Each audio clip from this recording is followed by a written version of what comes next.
Ulusbalik hamiyatdan hazır Kuzey Kıbrıs'ta yaşayan dostumuz Ağa Muhammed Hoşkıl'ın firmayışına baka Yavur hamiya benim şiirlerini okuyoruz. Kaybıladılı sözün avazında dinlep lezzet alın.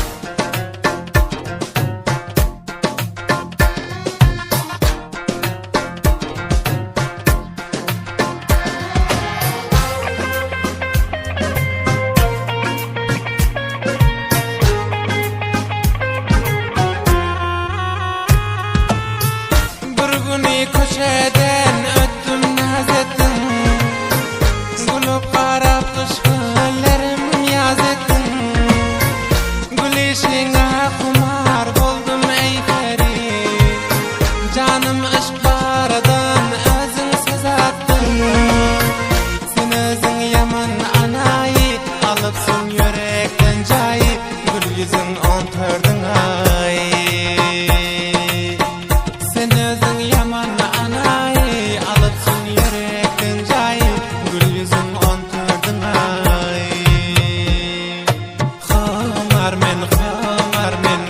bakışına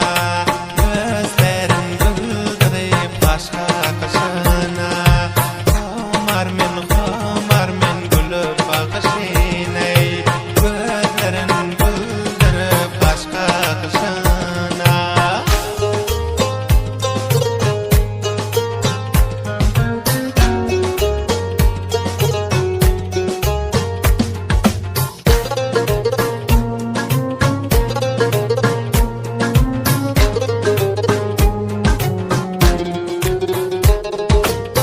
Yandan görsem diye gönlüm heveste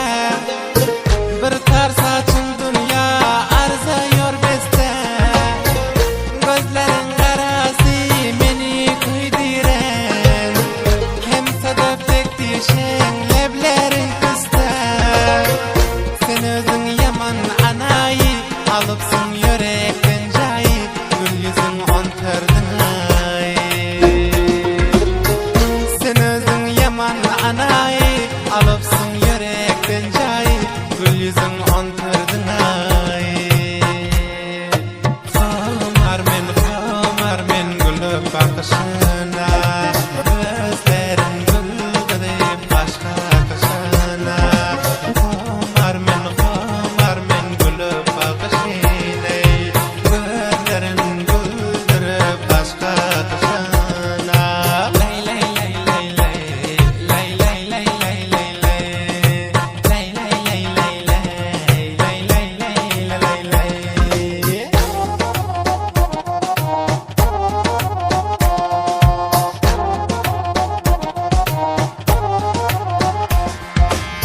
Yavur hamiyatir taşlarsın gül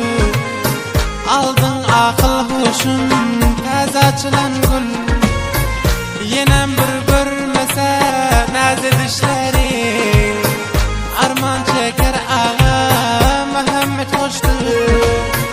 Sen özün yaman anayı alıpsın yürekten cayı Gül yüzün 14'ün ay Yaman anayı alıpsın yürekten cayı Gül yüzün 14'ün ay Komar men gülüp bakışına Gözlerin güldürüp Komar men gülüp bakışına Gözlerin güldürüp başka kışına